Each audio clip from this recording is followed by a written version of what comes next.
let's jump in. Again, there's plenty to discuss. So, wonderful God, we thank you for this gathering. We thank you for this opportunity to learn and talk together. Bless all of our efforts in this hour. Be with our congregation and help us more and more through this encounter with your word to be drawn closer into your footsteps. We pray through Jesus Christ our Lord. Amen. Now this class has really gotten clobberated by hey Katie, come on in, by the church schedule, because we lost the first session, which was on the 7th, and we started last week, and now we're going to lose the last session too, because of our because of the I guess there's a congregational meeting at the 10 o'clock hour, so we can meet after 12. That's really not going to be good for people who go to the 10 o'clock service, or everybody's ready to go home at noon. We can meet online. We cannot meet and go ahead and begin to think about creation 2.0 down the line, or something like this. But think about that. What would be good, and we'll press on. All right. This is this is going to start in a real easy way. Let's let our minds go to Walt Disney's Snow White, and Snow White and the Seven Dwarfs, and remember what the dwarves did for a living? They were miners. So they kept. It looked to me from the cartoon as if the mine was really very abundant, because there was lots of gems and so on, but they still all had to live together in one house. So I mean, they didn't move them into the middle class very well through their mining efforts. But they mined, and so they were working this mine, and apparently, they were off every single day. It was very work-like. They were extracting the wealth out of the mountain, I guess, and so on. Well, envision that, say, one of the dwarves notices one day that there's a kind of a crack or a hole in the ground and crawls into it. This would be Dopey, I guess, who would do such a thing, and finds himself in. Welcome, good to see you. Hey, Paul. Finds himself in another opening, and moves down a mine shaft, or a shaft, and with his miner's lamp on, begins to notice that there are glints of gems and precious metals and so on running through the walls. And then, hey, Alan, come on. Looks ahead and finds that there's whole piles of gold and coins out there, and he gets so excited he runs out of the mine and goes back and gets the other dwarves. So we'll do that. Gets the other dwarves. So thank you, and leads them into the mine and says, "Look at this! Isn't this exciting? Look at what we have here, and look up there, and so on." And they all are looking around, and they're thinking, "Whoa! This is a whole new treasure. That's what the mine that we've been working for years is like." So that's what I feel like is happening in this class, or with this whole business of creation.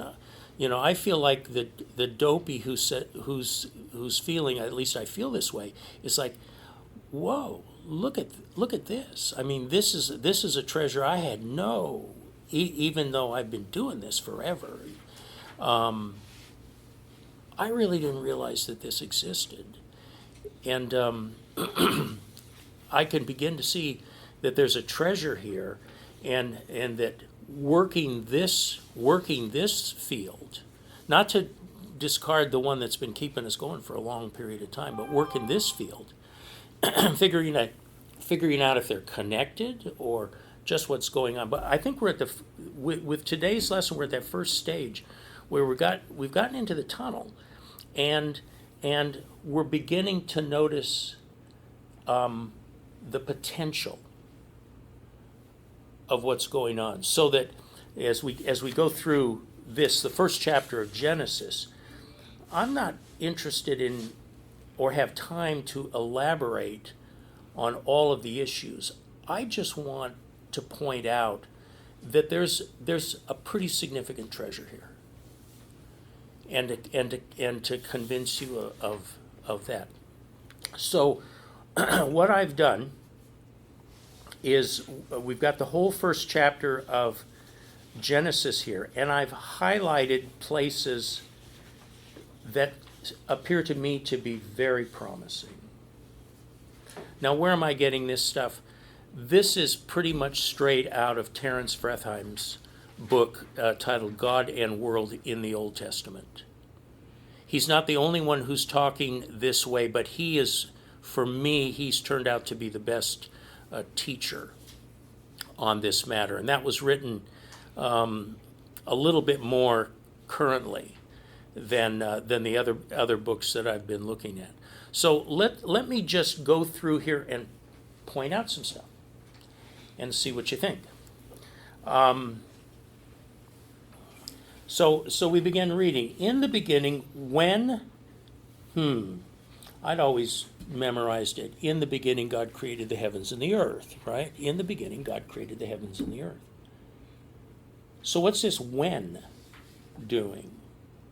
Well, if you go to the Bibles in the pews at First Presbyterian Church in Sarasota, it's going to read the way it is on this chart. In the beginning, when God created the heavens and earth. But, in the old RSV, which is, I'm kind of stuck on that. There's nothing wrong with the NRSV. But in the RSV, it reads, in the beginning, God created the heavens and the earth. So even the revision of the mainstay Bible, there's come right in. So good to see you. We have these, and yes. So in the revision, there's been a change. And what's the change all about? Well, as it turns out that the very first words in the Bible are not as clear-cut as we may think they are. And in fact, there is, and this is what I can't get into, for the fact that it has to do with time and has to do with the level of specialty that's going on here, is that there's an ambiguity in the English translation. This has always existed, and it's been known about by Hebrew scholars for forever, but it hasn't trickled down into the church. That the way this is stated really leaves us with an open question as to a fundamental thing about the character of creation. And that fundamental thing is, the real issue here is, when God created everything that is, did God have pre-existing materials?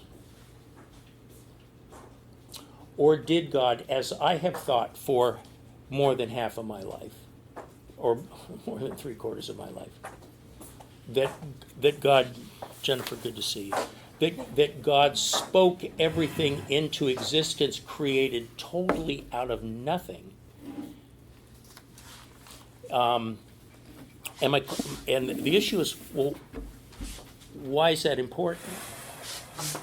And it is important because if God created completely out of nothing, then everything that resulted from the creation can be attributed to God's design.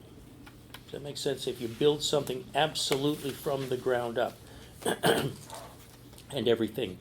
If, on the other hand, God enters into a world that existed in some way, into some the chaos world, and worked with those materials, working with pre-existing materials, which is the way we work.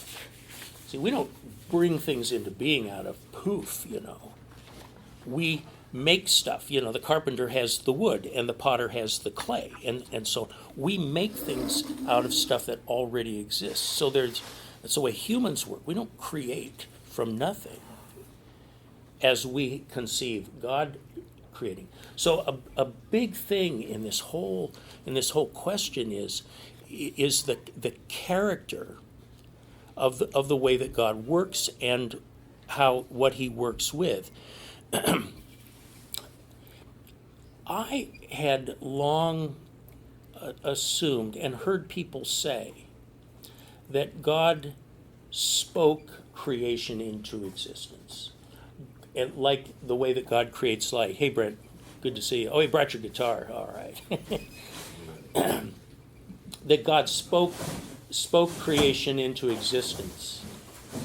God speaks, and poof, something happens. Let there be light, and there was light. And so on. I have had a mental habit of simply thinking, well, that's how all of it came. God, in God's sovereignty, was the only thing that existed before the world existed, but began to create, spoke everything into existence. But this ambiguity in the first chapter and then or the first verse, and then stuff that happens afterwards, makes us wonder. I wonder if part of God's creating is really more on the analogy of how you and I make things,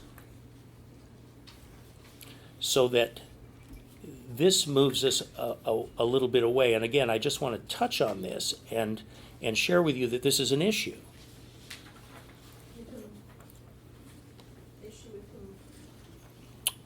It's an issue during that comes with the ambiguity of the first verse, and then that ambiguity alerts us to look for this in other places, and it turns out that God's method of creating is not simply of bringing something where there's nothing, to use Dick's words now for last week. But does God create differently? And as it turns out, if you start listing the different ways that God creates, well, there's quite a list there. Like there's 10 different ways that God creates. God does indeed create by speaking things into existence, like light. But also God creates by manipulating things that already exist, like pushing aside the waters. That's working with something that's how we work. God works, if you look in the Proverbs, God works with the embodiment of wisdom at God's side. And so there's that. In other words, God doesn't work alone. Well, that's there too. God doesn't work entirely by God's self. He certainly includes humans, but then we're going to see that God includes the earth, and creation itself assists in the creating. So there are other ways that, as we run through the scriptures, are the characteristics of how God creates. So let me move on, or thoughts on that. So are you saying that there was something there before God? Maybe it seems that, and I don't have that resolved. But I don't feel that I have to have that resolved necessarily. It's like that might be true, and that might shed light on other things that we. I think that a religion of absolutes, and this goes to the process thinking, a religion of absolutes where God is all powerful, all controlling, all knowing, and when God created absolutely everything from absolutely nothing, And then people in turn are absolutely, and this is sort of a Calvinistic idea, are absolutely depraved. And if we're going to be saved, then God absolutely has to act on our behalf and so on. You begin to push the actors. God increasingly becomes the only actor in the whole drama, and everything else becomes passive and receives the activity of God in ourselves. What if we were to bring God and create and the world together more, and that God works more like we do, and we can begin to see ourselves that we work more like God does? I think that's what's interesting about this, because if God begins to do things in the world, like pushing the waters aside and bringing on helpers to work with him as he does, he asks the world to to create the animals, and he asks the seas to bring forth all the sea creatures and so on. Then there's a sense that we stand side by side with God. It doesn't make us gods, and it doesn't reduce the goodness and the truth and the beauty of God, but it helps us to begin to see that we are working in a companionate relationship with God in the world. And for us, when we have a situation where there is a collapse in the created order going on all about us, it's unfolding as we see when we begin to talk about this climate situation. To come to clarity about what God is doing and thinking, and what God is expecting you and me to be doing and thinking, I think that's important here. So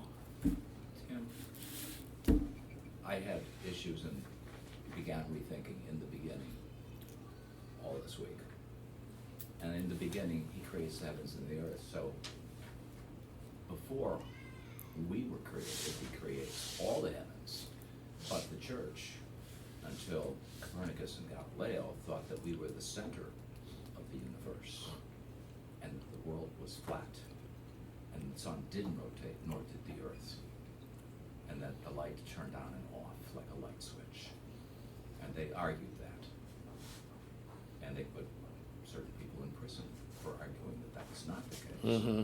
So he created the light, which means he created planets which brought you light. But the mind, the folklore of the early development of human beings would not have understood what we do today. So he had to put it in terms that they could understand. So I know it really is.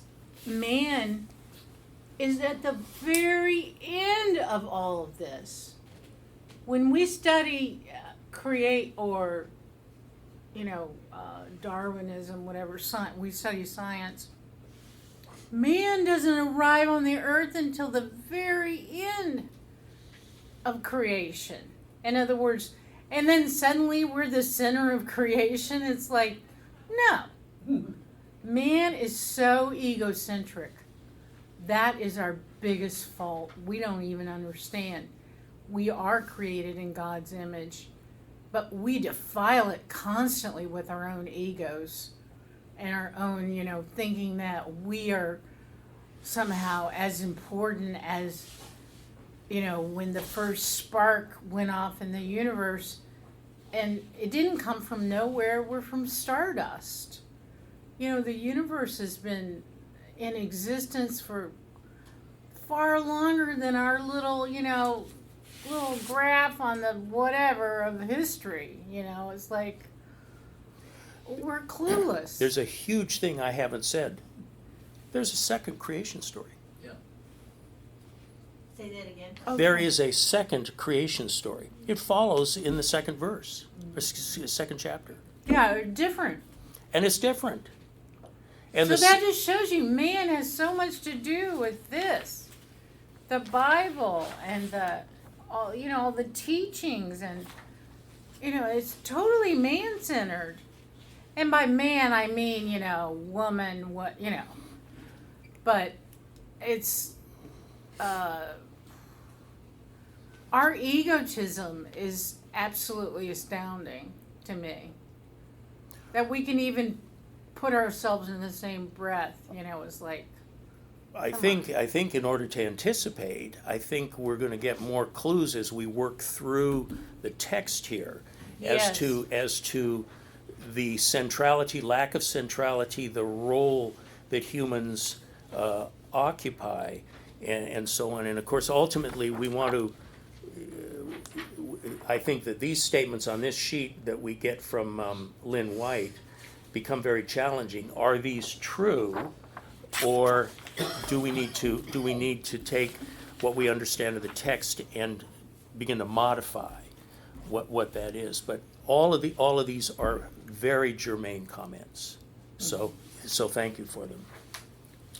And at the risk of, I gave you fair warning that it may sound like I'm going to continually change the subject. I'm going to do that on you right now. So God created the heavens and the earth. Just a little observation is that the heavens and the earth are the world. To be distinguished from there's the world and then there's the heavens. So that's a kind of a dualistic point of view where there's a realm that's not world and exists outside. Is that one of the part of the genius of the Hebraic thought and our biblical thought is that the heavens and the earth are in the same field. The heavens are part of the world. And then when we go to the new creation, which is in the book of Revelation, we find, once again, is that there's this merger of the heavens are seen as coming and being joined permanently with the earth. with the world, with the earth. Yeah. Okay? I have a little problem with what you're talking about. Okay. In that it seems to me that we're talking about what's in the Bible, Mm-hmm. which is man-made. Yes? In other words, it's not divine-made other than inspirational or devotional or whatever. And was this observational? Or was this made up by man to explain why we're here? And that's the way I look at it. Let Is me- that there has to be a time of thinking man. Why are we here? Well, let's do this story and explain why we're here, and then we can go on from here. May I offer a fast and dirty answer that is really in the class Creation 3.0? Just to honor your remark, because I think that again is absolutely an incredibly important observation here. It's Israel perceived itself and came into a relationship with God because somehow because they perceived themselves as having been rescued by God. They were, equates to they were redeemed or saved. And the quintessential element in that is they were saved out of slavery in Egypt. They came to be a self-conscious people in Jerusalem. They set up a religion that celebrated their having been rescued, and that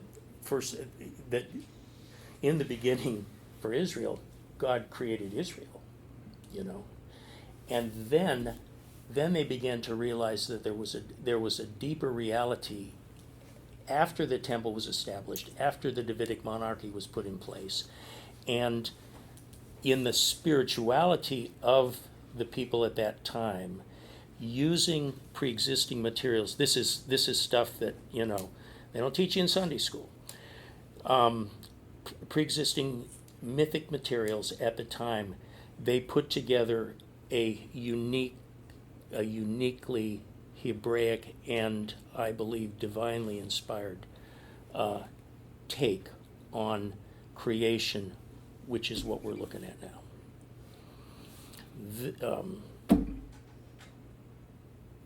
So anyway, that's so where did the text come from? That is one answer. Where did I get that idea? The book that is sitting right next to you, that Paul has. So.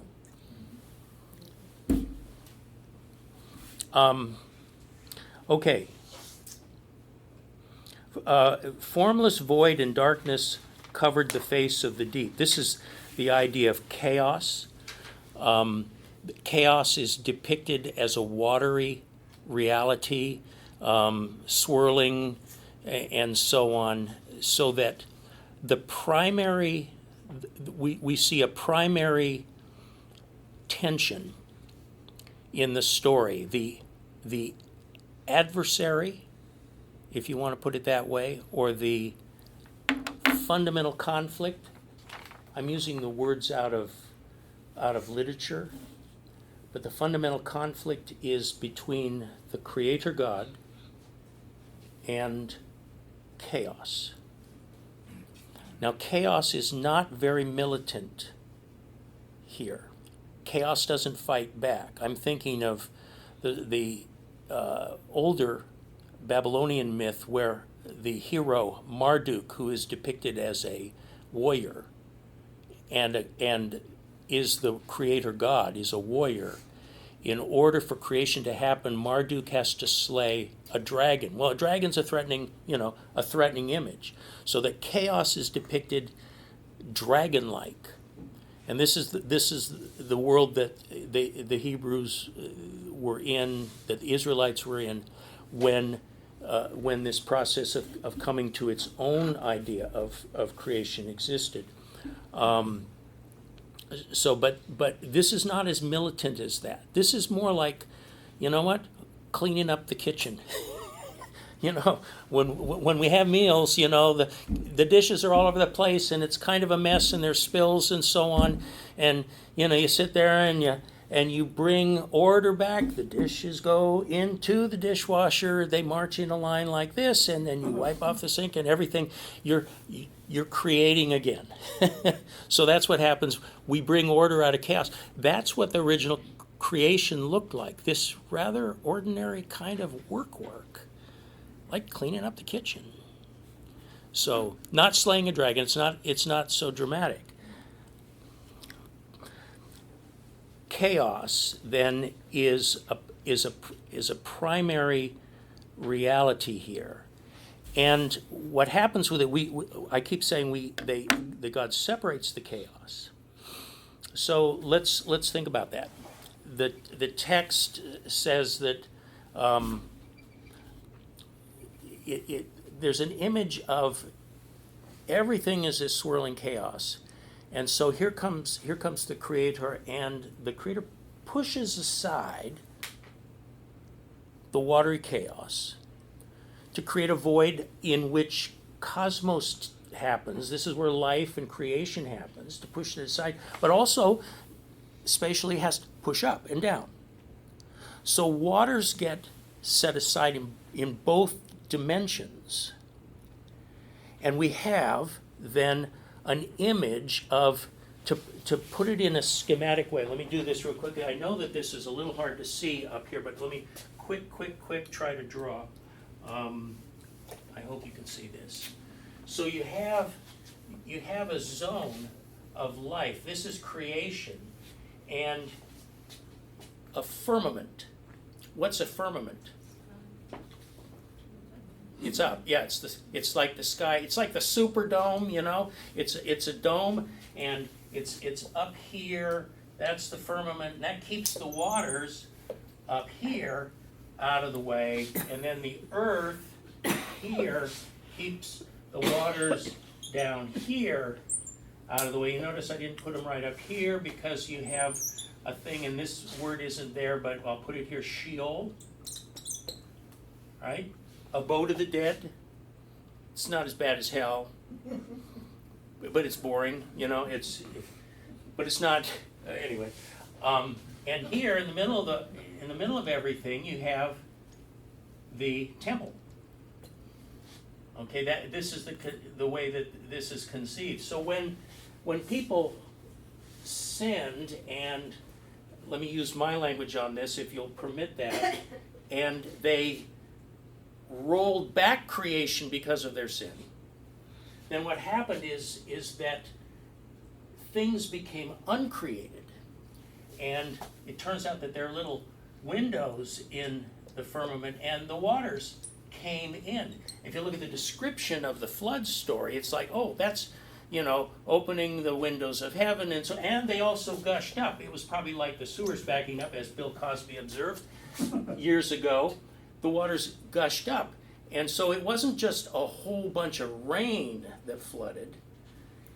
Is in the biblical conception of things is that there were the waters that had been divinely pushed aside in order for life to exist were allowed, and this is very important, allowed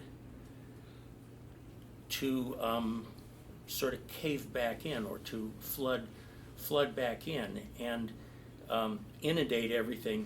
And then that, we all know that the ark was the element that saved the animals, and one extended family.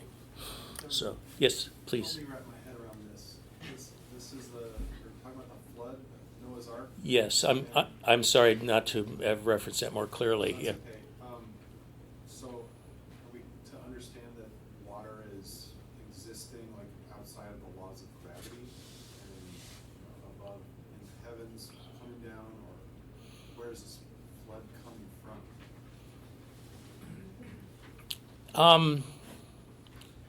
It's divine. Well, It's the divine that's like will. Deus Ex Machina, kind of an excuse for it. Then it just is because it says so. Like the laws of physics didn't cease to exist because people sinned. Water didn't just appear out of nowhere, did it? Or out of Yeah, it was out of divine. It this- was just like the parting of the Red Sea. so, let me suggest something that helps me to. Sometimes it helps to set aside what we know from science, from physics, and the way the world operates, as we've come to understand it, say, since the Enlightenment. When there, and now we're beyond even Enlightenment thinking; we're in relativistic thinking. So the Enlightenment of late has given us a how things work kind of view of things, but most of humanity, and certainly primitive humanity, thought in this is not science. This is not what is on this sheet. The first chapter of Genesis is not. We're not going to pass the physics exam by reading this carefully, no matter how true we think it is. That exists in its own realm. This is mythopoetic, which means, and Tim in our sermon this morning kind of alluded to that with his reading of the Emily Dickinson poem. He talked about how, help me with this, how the poetry releases additional insights. So I think that this poetic, mythic, and let me say very quickly, I'm not saying this is myth, although myth is very important as a category of speech or literature. Technically, I think the best word to use of this is saga. Of that, because it may sound pejorative to say something is myth, especially if we haven't been working with that idea for a while. So we'll get to that later. But this is mythopoetic, and it releases insights about the character of the world that begin to help us to understand. So that there's more than one way to learn about what it is that we're engulfed in or living in. Yes. Maybe you have to remember too that this was written over 6,000 years ago, and much has been discovered and is still being discovered now as man Yes. tools and Yes. insights in the internet. And, 15 minutes. Thank you, Dick. and they can figure out things differently now than they could here. And people Mm-hmm. And so when somebody like Galileo came around, we go, oh, wow, we got to figure this out. Yeah. I heard something wonderful yesterday is that God has God's nature, and God did as God did in history, and God let people tell the story. Isn't that beautiful? Yeah. And that doesn't that resolve a lot of problems? Yeah. Yes, Katie, Yeah. please. Well, the other thing is that I was married to a scientist. He always says physics always wins. But Jesus himself assured us that nothing is impossible with God. And so we think we know it all, as Mhm. Jennifer has said. But in the New Testament, you know, he does miracles, and he's questioned. He says, if it is possible, God says, and Jesus says, nothing is impossible with God. So, I don't know if that helps either or not. So let's see, we've got now 10 minutes to get the creation of man and history started and so on. And Rachel has taken the last class off of the agenda, so go for it, Doug. Let's if there's something here that particularly interests you, please speak up. And if I don't hear you speaking, I'm going to press ahead and say, notice here in the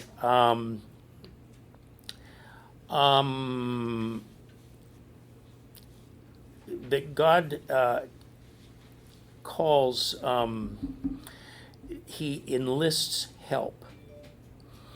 And say in the 11th verse, and then God said, let the earth put forth vegetation, plants, and so on. Here is a situation where what has been created now has been enlisted to extend creation. So the earth is being delegated, and then later on in the 20th verse, notice, let the waters bring forth swarms of living creatures, and let birds fly above the earth, and so on. This is a very different picture than God spoke and it happened. And then preeminently, what's going to happen here is in the 26th verse, and God said, let us, So Israel probably was not monotheistic, didn't believe in one God and no other gods existed, was not monotheistic until possibly after the exile. So that's something that I've had to learn to wrap my mind around, is that the modern conception of God has been in development. Our comment here about what people understand and so on, and this is a long time ago. Yeah, that's really, really true here. So let us create. There appear to be other heavenly beings with whom God consorts in this human telling of the story. And if we go to the 8th chapter of Proverbs, we notice that the companion at the side of God is wisdom. So another thing that we learn in the creation of the world is that baked into the creation are values. It's not value free, that goes against this. So what are the values? It's good. Well, God declares through here, evaluates, it's good. And it helps me to think of that as ethically good.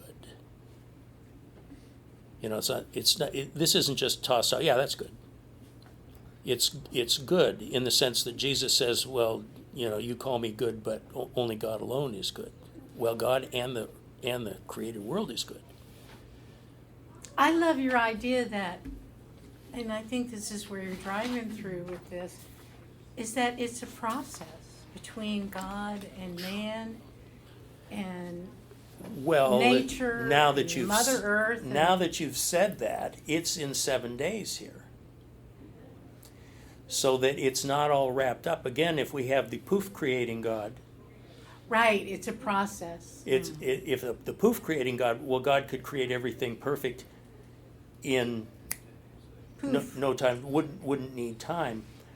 But time also is created here. You're right. So, and why would I say that? Well, the light, someone made the observation that it's a little jarring to think, well, the light came first and then the source of the light came in these planets like the sun and the moon and the stars. Those are the sources of light. But I'm thinking that I'd say I'm thinking, but these ideas are not original to me, but is that the creation of the planets and the heavenly bodies were, at that time, were particularly important as they marked time, so that, they were aware something that the sun, the earth and the sun's relationship was on a yearly basis, and we understand a lot better now, but they grasped some of that. They were good observers of the heavens, and that what's happening in the stars, the phases of the moon seem to be on a monthly basis, and so on. So when God created the heavenly bodies, that was perhaps an understanding and interpreted it at that time, that God was creating the cadence of time and so on. And then God works in the cadence of time on a daily basis, kind of like the dwarves going off to work every day. Hi ho, off to work I go, and I create another big thing in the world. So that the creation of the world is pitched here, I would submit, is pitched here much more like you and I create. We're good for about 8 hours of work a day, and then we're tired and we want to eat and sleep, and then we do it again. God seems to take that on, and so on. Okay, time is really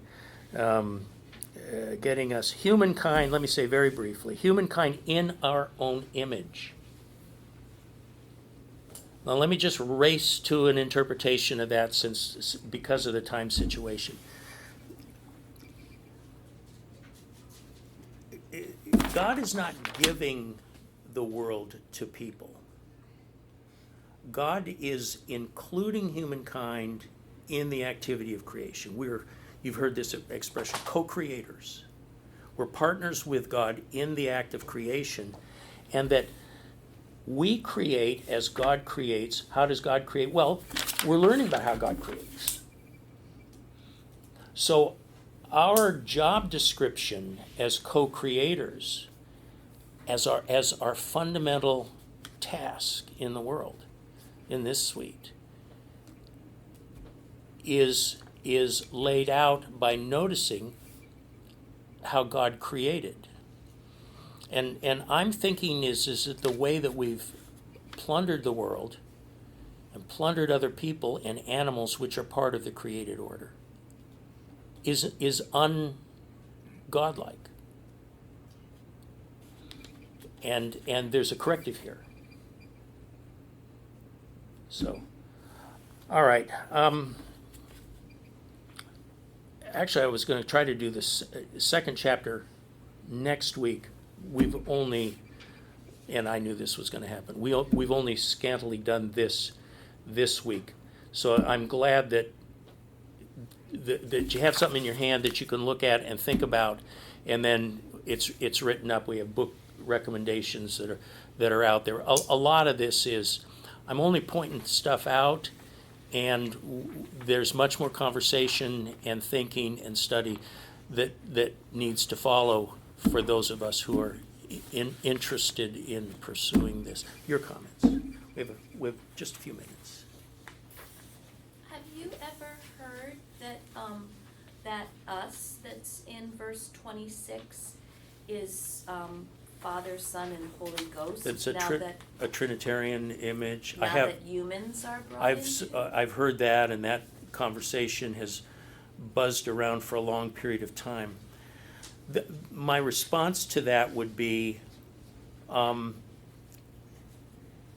that there's no elaboration on in the text here on what exactly that includes. So I would think that to think as far as other aspects of God's being, like the being of the Spirit or the reality of the Son being there. I mean, John says that Christ was with God in the Gospel according to John, the first verse is there, that the Son was in the beginning with God. So it would not be inappropriate to see that. I mentioned this image of wisdom dwelling with God at the beginning of things.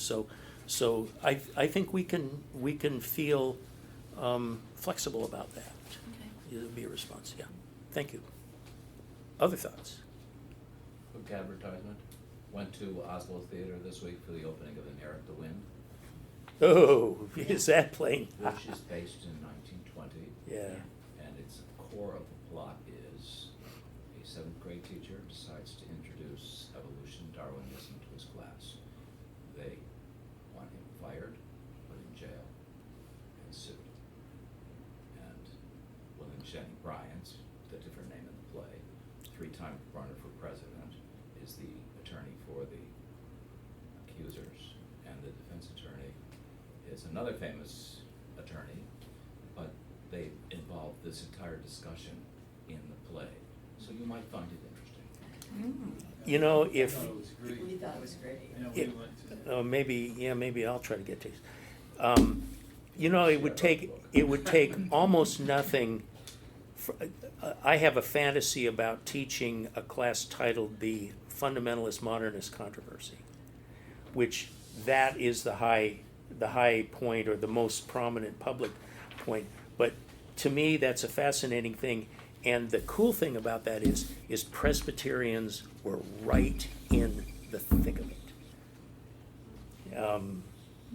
And so on. Yes, Phil. Could us be her? Absolutely. Is that a thought that somebody has come up with? Sex, if I may say that word, is part of the created order. And so it appears that sex was part of the good creation that came along, and there's no reason to assign a sexual essence or characteristic to God the Creator. I always thought, I was OBGYN, and anyway, I did a lot of brists. And their thought is that God created the world as we talk about, and after the seventh day, the humans took over. And that's why they do the circumcisions What- on the 8th day. I thought that they took over on the seventh day when Well, God was the resting. 7th or 8th day, but I Yeah. always thought that was kind of interesting. Yeah. Because I had never knew that before I started doing all these. So that's the idea of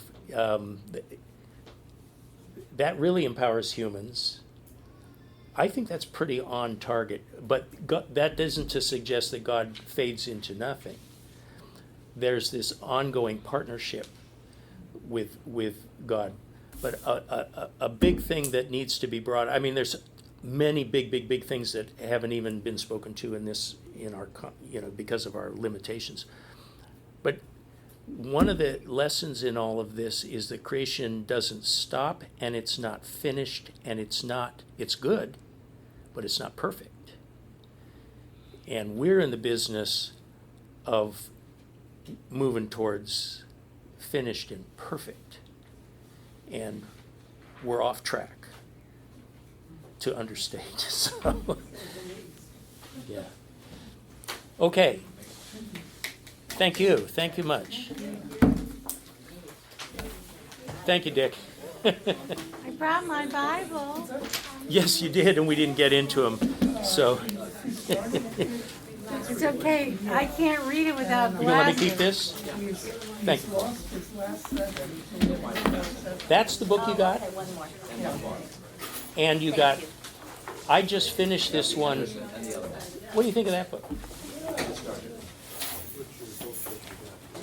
He's my old teacher, so, hang on.